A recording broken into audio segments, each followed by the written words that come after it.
Hello everyone and welcome to another episode of the I'll Try That podcast. We've got a really special episode.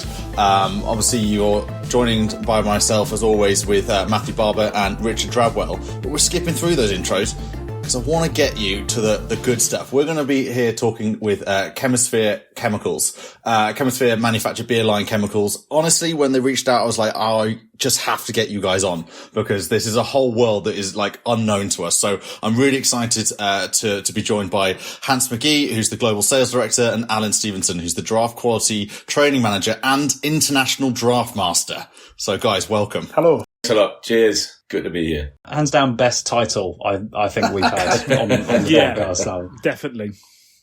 Yes, it was a week's worth of being in a training course in Amsterdam, being completely submerged in the Heineken brand literally for a week, and it was just one of those surreal moments. And nice. Getting that plaque to put up on the wall, which is up in my training academy. It's amazing. Yeah, love it. For our listeners, I'm sure, I gave them a little teaser, but could you kind of explain a bit more about Chemisphere and the important work that you guys are doing for the beer industry? Yeah, Chemisphere has been going nearly 40 years now, supplying quality chemical products, predominantly for the line cleaning process, to ensure that all you guys there have got the best beer that you can taste. And we've like say 40 years, glass wash detergent. It comes hand in hand. You can have the cleanest lines, but if you've got the dirty glass, then it just falls flat. So we've, like I say, been doing that, working with some big players in the UK, and overseas, across in Canada, US, South Africa. And it's going well. Yeah, we've been, despite the turbulent times of the industry, your people still need to clean the lines. Yeah, absolutely. I mean, I think it's just one of those things that as a consumer, you just expect that people have got good hygiene, right? They're cleaning their lines. They've got, all these breweries talk about quality. But I mean, Allan, is that the case? Are they actually, all doing it well? No, that's the case. Interestingly, I stayed in a hotel in Manchester last night, and I stay there all the time, drinking Camden Hells, and it's a great beer. Last night, it was sulphurous. And I just said to the bartender, your beer's off, and he's got a yeast infection, lines need to be cleaned. Oh, they were just done on Monday. I went, well, I have to tell you, they haven't all done something right. And it's not the case, but the problem is it's one of these things that people just don't want to do. It's it's absolutely essential to ensure that the quality of product. Because as I do the training that I do with bartenders, and I say to a bartender, what is your job to do? And they go, customer service, selling, the rest of it. And I say, no, nitty gritty. Your job is to get all my money. When you think about that, when you go into a pub, you've already made a decision to go to a pub to get a beer. If that first beer that's delivered to you is not right, does it look right, does it smell right, does it taste right, you're not going to buy a second. So when I'm talking to bartenders or even to consumers, you only buy your second beer based on the quality of the first. So I was thinking when I heard you guys were coming on, we were going to be talking, and I was thinking back to, I think, possibly the worst beer I've ever had in a pub, and it was on your stag do, Joe, and I think it was the first or second pub we were in, and it was unbearable. It was undrinkable, and that was because I've tried that beer before and I've always enjoyed it, but it was hideous. And I remember we were like, right, we're all going, and we were out of that pub in seconds, and they lost. I think there was about 12 of us there, sort of thing, and they lost 12 lads who were going to be there for a good time, sort of thing, like, and just because the beer tasted bad, and that's and normally it's a good beer, and I know it can be a good beer, but it was just hideous there. It's a quote from Al, which I use all the time, which is absolutely spot on. I go into a pub and I'm going to buy a beer no matter what. They're going to get my money on that first pint. It's after that first pint, if that doesn't taste right, what you've just said, you're off. And that's where a lot of pubs can lose out big time because they cut corners. They'll use an inferior product.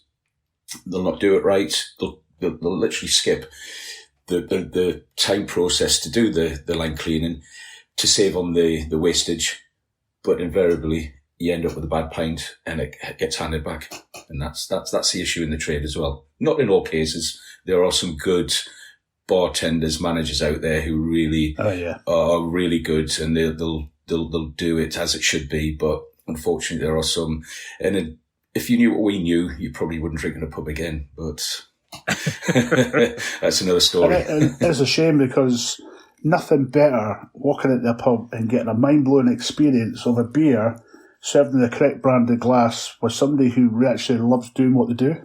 Yeah. And when they serve that up to you and say, you know what, that's amazing, that's my favourite beer. They might not even drink beer, but they actually put that across to me. And I have a first sip and I thought, you know what, I'm having my second already.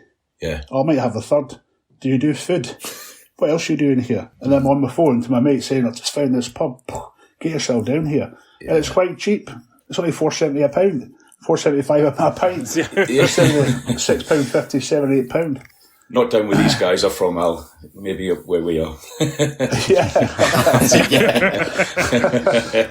Another example as well. Yeah, I went to see a band last year at a social club, actually. Never been in before. And I walked in, and I do like Guinness, even though this isn't Guinness. Sorry if it's Blackhawk in a Guinness glass, which is another pet hate. But, the bartender said, yeah, what would you like? Guinness. Brilliant. Chatted away. She said, are you here for the band? I said, yeah, it's upstairs, but they don't have Guinness, so you have to come downstairs. I said, that's no problem. The second pint I had, I came down, she looked, and she went, Guinness? And for me, that is the perfect service. Not just that, every time I came down, as soon as I walked in the door, it was half pulled. And, that's, say extremes, it's few and far between, but it's a brilliant service when you get that.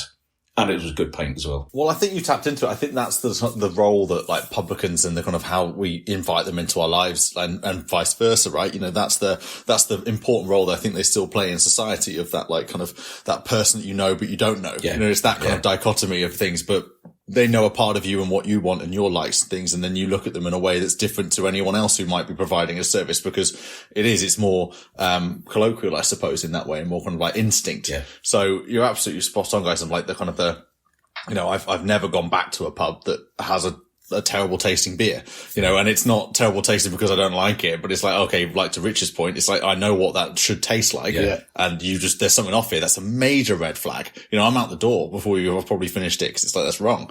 But, what is it that they need to do, to actually make sure that they're doing this right and they're making sure they're keeping on top of the serving these great pints? Just to give you a bit of history about me, Hance and I have known each other for about 7 or 8 years, and I used to work for Heineken as a draft quality manager. And I got made redundant in 2023, and I was having a conversation with Hance to say, listen, I might be getting made redundant. And he immediately says, come and work for us. I thought, that intrigues me. And when I went to them to see the board, I said, you know what, how about we create a training academy? And the training academy which I physically built in Manchester in Trafford Park, where I can bring people. It doesn't have to be bartenders, it can be bartenders, it can be beer technicians, it can be consumers. Come to the training academy and I can teach them all about beer. Now, I have a program called The Journey of Beer, which I take people through the history of beer, I take them through the different types of beer, I take them what makes a great beer for them. So when they go into a pub, what do they expect? And if it's a bartender, what makes a great beer when they're delivering it to a customer? And when they deliver it to a customer, they think, my God. Now, about 14 years ago, I developed a thing called the 3-Pint Challenge. Now, the 3-Pint Challenge is how I convince bartenders how to pour the perfect beer. And I pour 3 beers. Now, the first 2 beers I pour incorrectly, how I see bartenders pouring it. So they're disco dancing, they're milking a cow, they're submerging the nozzle, they're leaving it on the drip tray, they're pouring the contents in the drip tray, they're opening up the tap. And the first 2 are absolutely horrific. The third one I pour correctly. Don't tell them what I'm doing. Do it properly. Put 3 beers in the bar top and say, right, of those 3 beers, bear in mind you use all your senses when you're drinking beer. Which one would you prefer? Now, it's always the eyes you look at first, and then always go to the third one.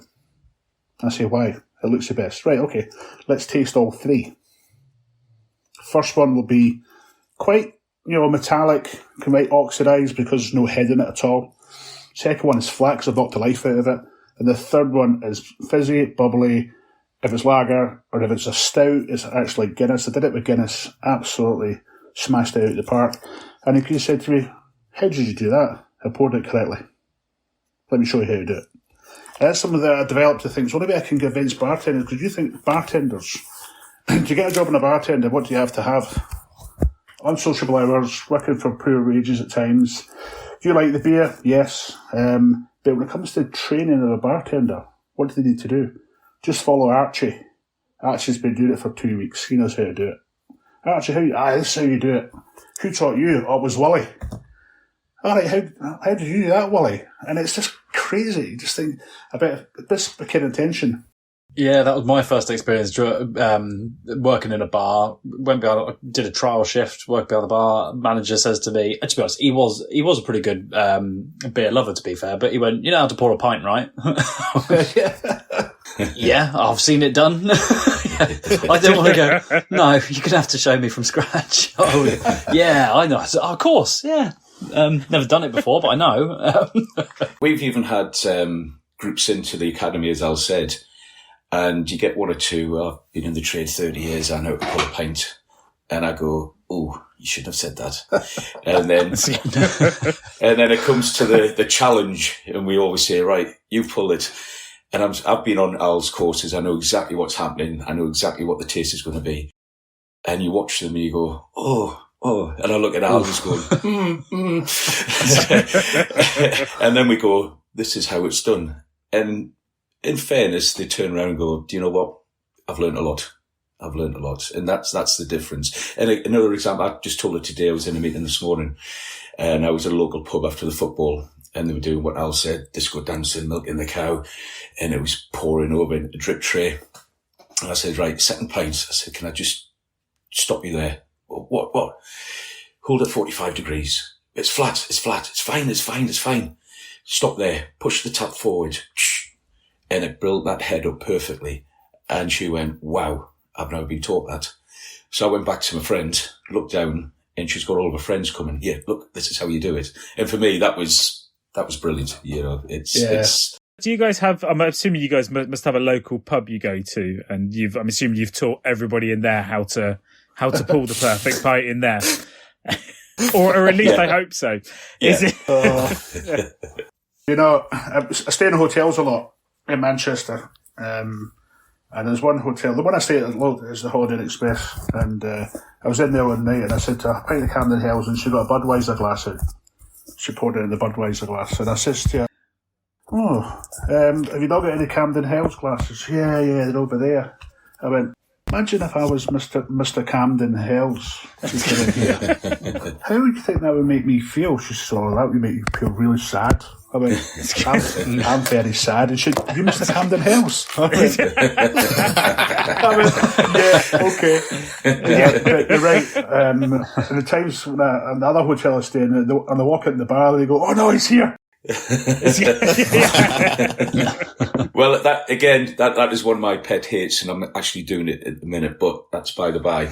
And I had we were coming out of COVID when you could sit outside and have a beer. You scan the barcode, the QR, and the guy came. I was drinking Stella, and it came in just a straight glass. I just went, "Oh!" And the missus, she hates going out with me. She went, "Don't say anything." I said, "I'm gonna have to." I said, "Can I have it in a Stella glass?" "Oh, we haven't got any. They're waiting to be cleaned." I said, "Right, I'll wait." Anyway, he came back. He says, "Well, it's Stella anyway." I says, "It is Stella, but there's a reason why it has to be in a Stella glass." So he brought it back, and I went, "There you go. That's the difference. One was flat, one had a nice head." The manageress, she came out. "What's the issue?" And I told her. She went, "Right, okay." Anyway, scanned the QR code again. And the manageress came round with the tray, came round the corner and went, "Oops," went back again. It was still in there. I thought, "Jeez, what do you need to do?"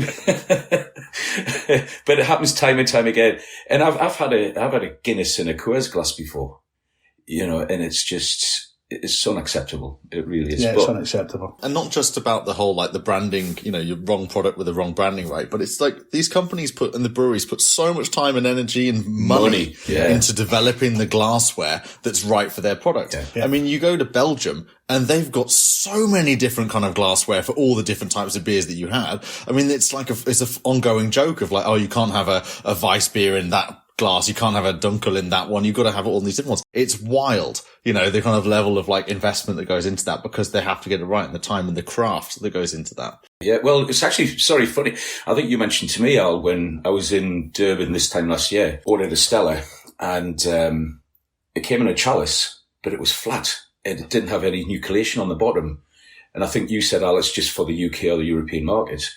So the the people I was with who are in the trades and work for AB InBev on the quality side.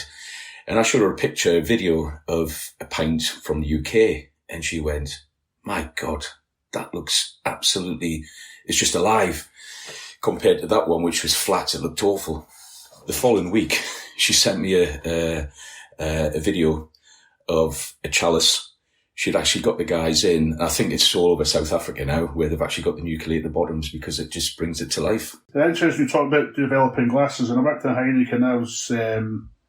I was the technical liaison for glassware for marketing, so I was the final sign-off to ensure the glass went into trade. And they brought a new Heineken glass out, and from Amsterdam, no nucleation in the bottom of it, and I failed it. This is not, it's unacceptable. I went right to the top of Heineken, and I was pulled across to Amsterdam to the Zoutewouder to justify what I was talking about. And to be honest with you, I tried to explain to him what it does for the carbonic acid within the palate. And what we then were doing, we were taking samples of the beer and checking what the CO2 level was every 3 minutes. And they came back to me and said, yeah, there's no degradation in the CO2 levels, that's fine. But we need to come across the UK and you can show us how to do that in the UK way. I went, yes, okay.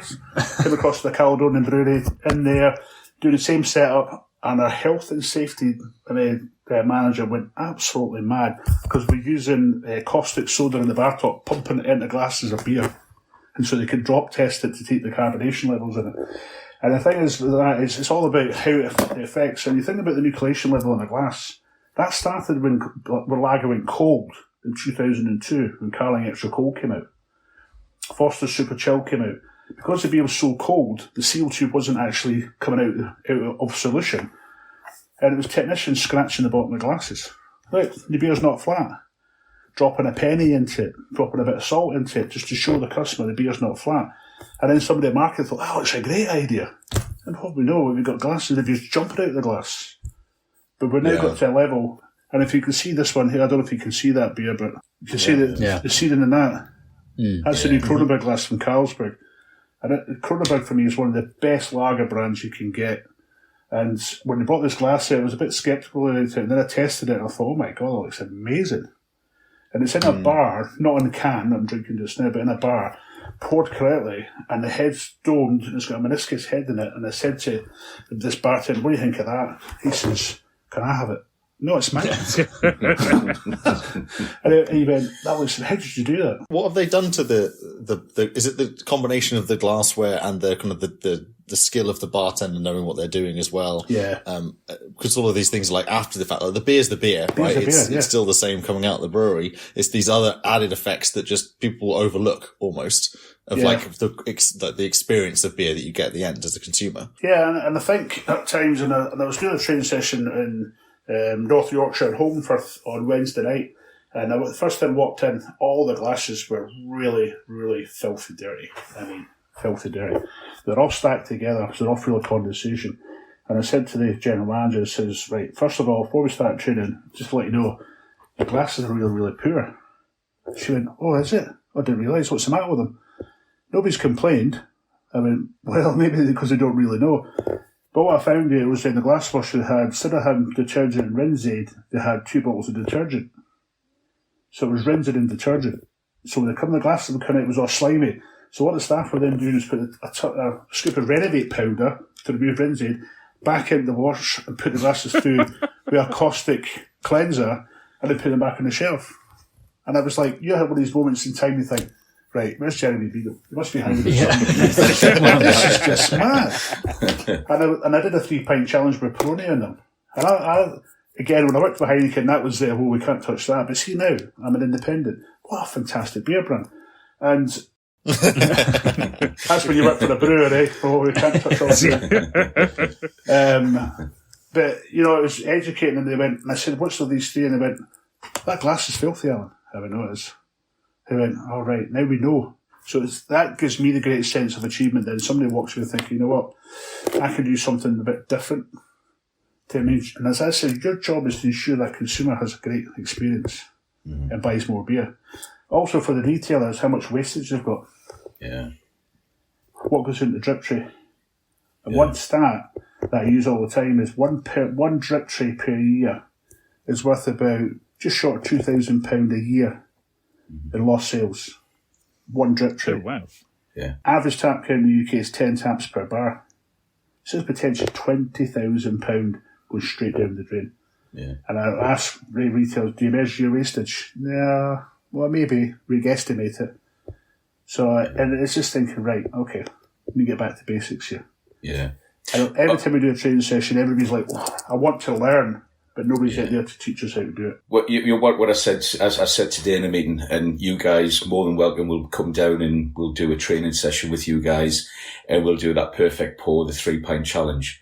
Unfortunately, when you witness that, you'll never go to the bar and look at it the same way, because you will be criticising every time, and that's the problem. That's the problem. Hans is like looking behind the curtains, isn't it? You know, it's almost like don't let me know, otherwise it's ruined forever. One of the greatest things to do is to engage consumers on how to pour beer. Yeah, and I did a consumer experiential at Manchester City a number of years ago. I had a little competition for fans in the fan zone. Come and pour your own beer in a competition. If you win it, you get £100 worth of vouchers. So you imagine there's a big, massive queue. And what was educating them on is the 3-pint challenge and how to pour the perfect beer. And after about 2 hours, I get a chap on the shoulder for the bars manager. I turned around and said to him, all right, how you get on? He says, I need a word with you. I went, what's the matter? He went, see these people you're teaching how to pour beer? They're coming up and criticising my bartender. I don't know what to say to you. If you're cause and effect, pouring it right, they want a perfect pint if they know how to do it. Yeah. And that for me was one of the greatest things we ever did. That shouldn't be an unreasonable request. Like the current cost of beer, definitely down my way, down south, up in Tunbridge Wells, and most definitely Cheltenham sort of thing. It's not cheap. I was in a pub yesterday, and for 2 beers it cost us £14, which is a big sum of money. Yeah. Sort of thing. And if you're going out and you're spending that kind of money, you want it. You want it to be correct, and you shouldn't be compromising for the taste of beer. You need to move up north. I can get 4 pints for that. Actually, again, something I think I'll possibly learn from wherever I learnt, but there's a little bar by me that does, £7 a pint. And I went past them, early morning on a Sunday, and I'd learnt this thing about, I looked in the window, I was trying to knock in, someone had gone and, was just sweeping up in the morning, 10 a.m. They're not opening for a couple of hours. Knocking on the window going, "You've left your spouts on. You've left the spouts on. They're full of stale beer." And I'm like, what? I was like, I'm not coming and paying you £7 a pint if you've left those on, not cleaned them. Brilliant. Yeah, that's another contentious issue that we've got, isn't it? With nozzles. I don't want to expose my ignorance. Is that spouts not such a big deal? Or yes, huge. Yes. Yeah, every time. What do you do with your nozzles? Oh, we soak them in soda water at night. Yeah. When you say, what's in soda water? It's carbonated, dirty tap water. Oh, right. What else would you clean in cold, carbonated tap water? Nothing. Why would you actually put a food product in it then? Yeah. We've always done it that way. That's clean, isn't it? That's clean. Yeah, it's clean. It looks clean. They think the bubbles are going to kill everything. That's it. That's what's going to happen. Bubbles fix everything. It's just like a glass washing machine. They think that everything that goes in there is going to go down the drain. And in fact, digressing slightly, I guess. In fact, it was down Maidstone way, that's all I'll say. We went in to do some... I was born in Maidstone. I'll not tell you which pub it was then. And they had a problem with... We do some trials, what have you, on line cleaning. Anyway, we look at the glass washing machine. He said, I've got problems. You look at the glass, it's cloudy, dirty, horrible. We then looked inside and went, wow, the straws, there's broken glass, there's rinds of lemon and lime. Then we took the wash arms off. And you can give them a little shake and you go, ooh, just like maraca. So you end up, some of them are pretty hard to get out, but you shake them, put some water in, and there was everything falling out, even a black false nail. And I said, whoa. And the girl turned around and said, I know who that was. She left 3 months ago. I thought, Jesus. And honest, I've got pictures, which I'll not show you, but the crap that came out was unreal. It was, but now he's got a good glass wash machine and everything's good. Actually, Hans, as you mentioned that, I'm drawn a little bit to your background. Is it weird segue here? Apologies, but should we talk about? So the color purple is a film, actually, isn't it? But did I understand Chemisphere? The distinctive purple color was the original. It was actually, yeah. Like say, nearly 40 years ago, the founder, who now he's passed away a few years back. There was no coloured line cleaner out. It's all clear. You still get clear. We sell clear. Well, I don't sell it, but we still, we've got it. And unfortunately, it was left in the line. Somebody pulled it through, took a mouthful, and actually died from it. Not from our chemical, by the way. It was somebody else's. So David thought, right, we need a colour in there. In fact, we need a colour changing product. And they developed it so that obviously it changes colour, purple. In fact, saying that, now you've got dark fruits on the market. It can look a bit like dark fruits, so you have to be careful there. But yeah, it changes colour, so unlike the clear, you can't tell if the lines are clean. With ours, it goes from anything from brown to greens, all shades of greens to blueies, and then as long as it looks like that in my screen, that's the lines cleaned.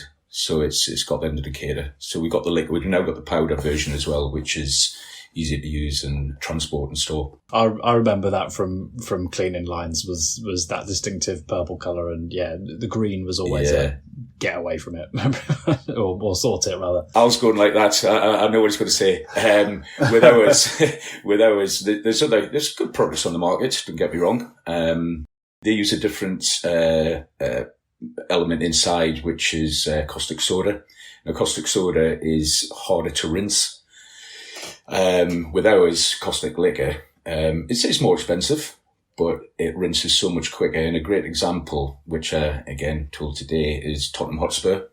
They asked to trial our stuff. I went down, trialed it, and they take 9 days, or used to take 9 days to clean the lines. Big operation, 100 bars, 10 cellars, hundreds and hundreds of taps.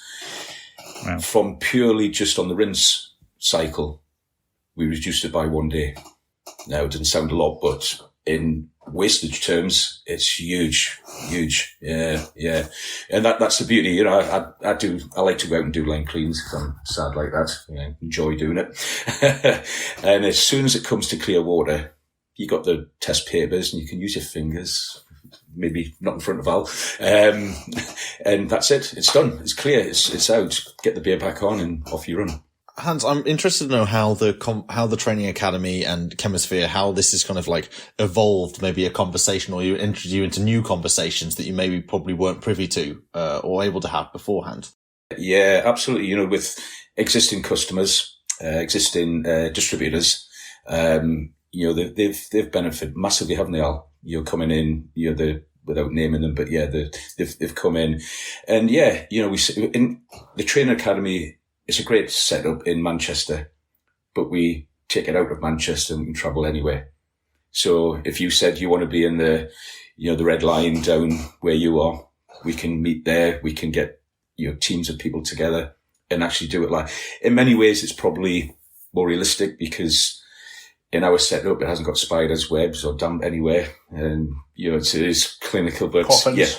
Yeah. So it's good to get away. And we've done it before, haven't we, Al, where we've gone to a group and they pick a pub and the landlord, the manager is going, oh dear, I hope everything looks good. And invariably it's not in many areas of health and safety, shall I say, as well. But we put it in a nice way that, you're not doing things right, and you should do it this way, and Al's good at it as well. But yeah, it's opened up a lot of doors. I imagine for publicans, you guys are like Gordon Ramsay kitchen nightmares. You're coming in and tell them why they're doing it wrong, and they're like fretting, and they're sweating, and then they're, oh no, we're doing it fine. Oh no, actually, you've got a point. Yeah, we're not. Yeah. We could be doing this better. Yeah, we've actually had, I can't name them, but some major brewers brewers and pubcos who've got their own training people actually come to the academy. And that's been good, hasn't it, Al? Getting those guys there. It makes you think, right, okay, we're doing something right. And that was the whole premise of why we set it up. We lost a lot of knowledge in the trade during the COVID, obviously. And we just wanted to get that knowledge out there and build it up. And I think for me, it's what's allowed me to do. I've obviously been stuck to working for a major brewer. Then now I'm independent. I can go across all brewers, all routes to market. From the small independents who are just looking for that reassurance, they're looking for that knowledge, they're looking to ensure, are we doing this correctly, to major brewers who come to me and say, can you train our training team? And I thought, how would that make me feel when I worked at Heineken, where I was the draft bottle manager, and somebody from Heineken said, we're going to bring this guy in who's going to teach you how to pour beer. So I've got to be very, very sensitive on that. But the way I do it and the way I get it across to them is that they think, wow. Because I try to do it in an engaging way. I don't like trying to, I never ever embarrass anybody. So I'm doing it in the pub.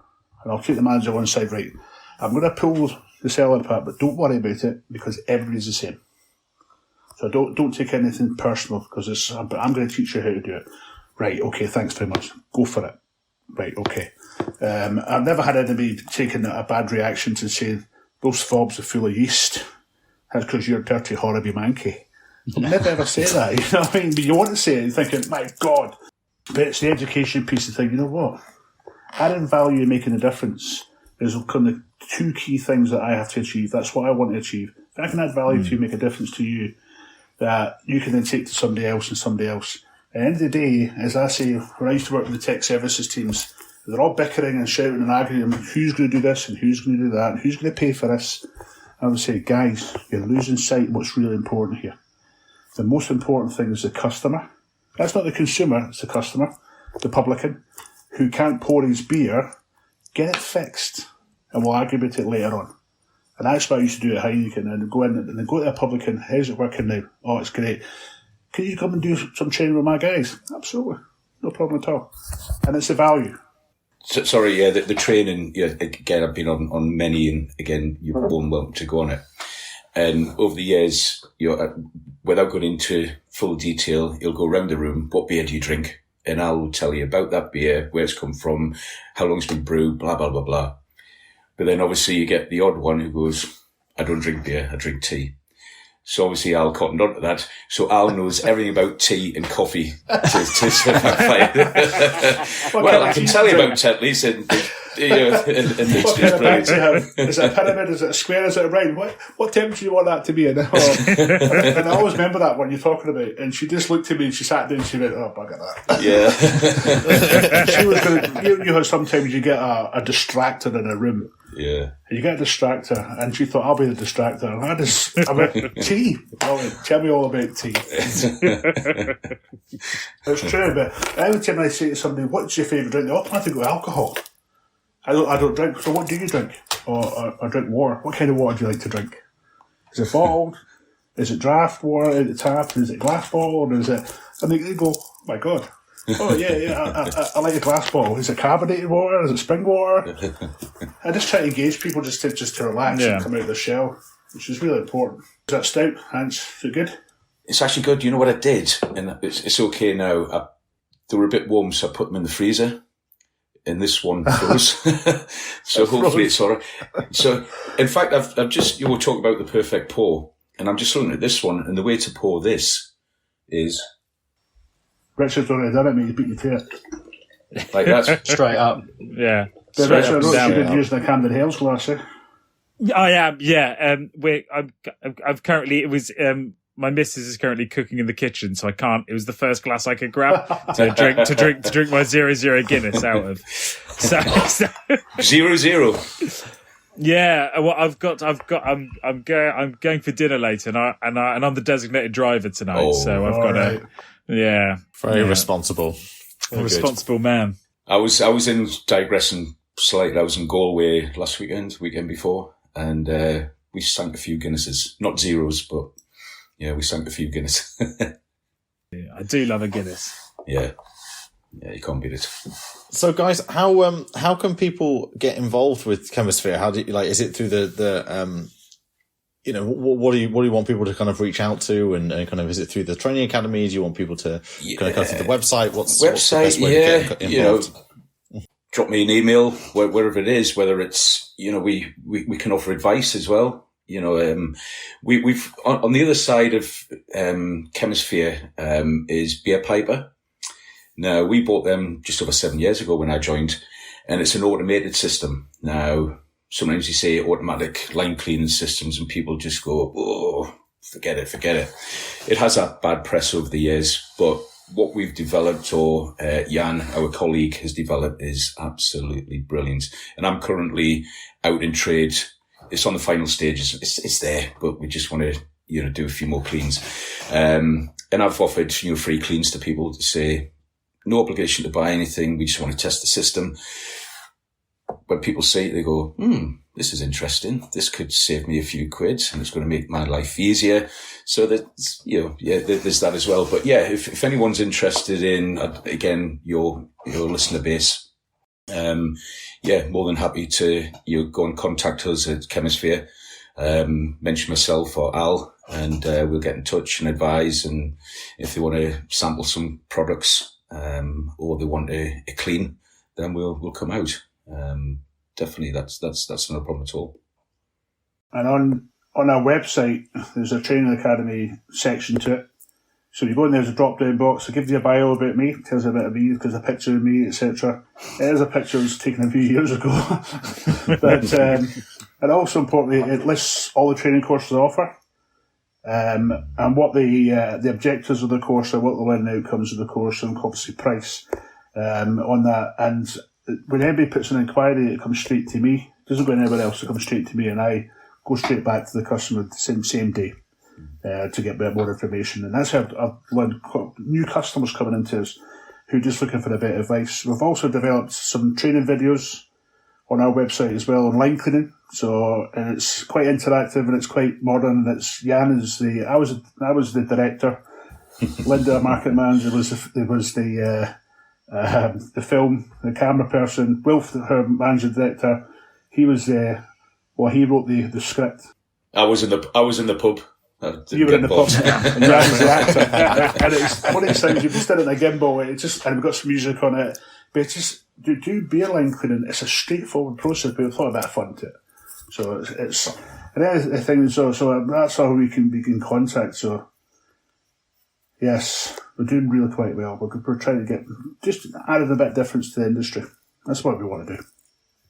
And our products, excuse me, some of them have been, in fact, quite a lot of them have been tested by Professor David Quain, who's a professor in brewing, well respected in the industry, swears by our products. I've managed to get ours tested and passed by some big brewers in Denmark and South Africa, which is major, for us. That's been brilliant. Absolutely long slog, but it's been brilliant. Worthwhile. But you get, you kind of how the snowball happens, right? A couple of big players also start pitching into it, then the word starts getting around, and you're doing the right thing of checking out different mediums of how to get your messages across, and kind of how to reach different people with it. And, over just by doing what you're doing, it word grows, doesn't it? Yeah. What I say, brewers don't brew bad beer. They don't brew bad beer. It's once it leaves that brewery when it becomes bad, or potentially could become bad. And that's the problem. That's got to be quite hard work for you guys, because then anyone who's really loves their beer, say we kept saying about Camden Hells, I love Camden Hells, but there's some unsung heroes in there that have made sure somewhere along the way that actually it's come through a clean line, it's been in a clean glass, and that's why it tastes so good. It's unsung heroes, totally. Well, another example, I've got loads and loads. It was after the football last year, and we were in a pub next to the ground where I'd been in. We did a trial, we line cleaned, sorted glass wash out, everything was spot on. And I was in there with two mates, and these three guys came in, all with Guinness. And I overheard them, they said, "Oh, this is the best Guinness we've had in a long time." And I looked at my friends, they looked at me, went, don't. And I went, do you know why? So I started to explain. So in fairness, the three guys, they were interested and they chatted through the process and that. By the time they finished the pint, that's how long it was. But the pint, when you get the lacing down the glass where it sticks to the glass, it was like that. And I said, guys, can I just take some photographs? And I stuck it on my LinkedIn page. And actually the global head of quality for Diageo private message and said, I saw that. That's pretty impressive. Well done. And, it was good. That was good. But yeah, I'm a nightmare when I'm out. Sorry. Well, guys, it's been an absolute pleasure having you on. Thank you so much for coming in, sharing your craft and your trade and educating us on this. Because this is obviously, as I set out from the start, I was pretty, explain it to me like I'm 5 when we first started. And now I feel like I've definitely learned, a whole new industry. So, well, the next time, the three of us get together, let us know. We'll make sure we're down there. We'll come and show you how it's done. Brilliant. Thanks very much for your having us, Ashraf. Yeah, thanks a lot for the invite. Yeah, this is my first podcast. Thanks for joining us. And that's all we have time for this week's episode of the I'll Try That podcast. And so from me, Joe, Rich, Barber, and Simo, goodbye. And don't forget to follow us on Instagram, Twitter, I'll try that podcast.com, and watch us on YouTube. Goodbye now.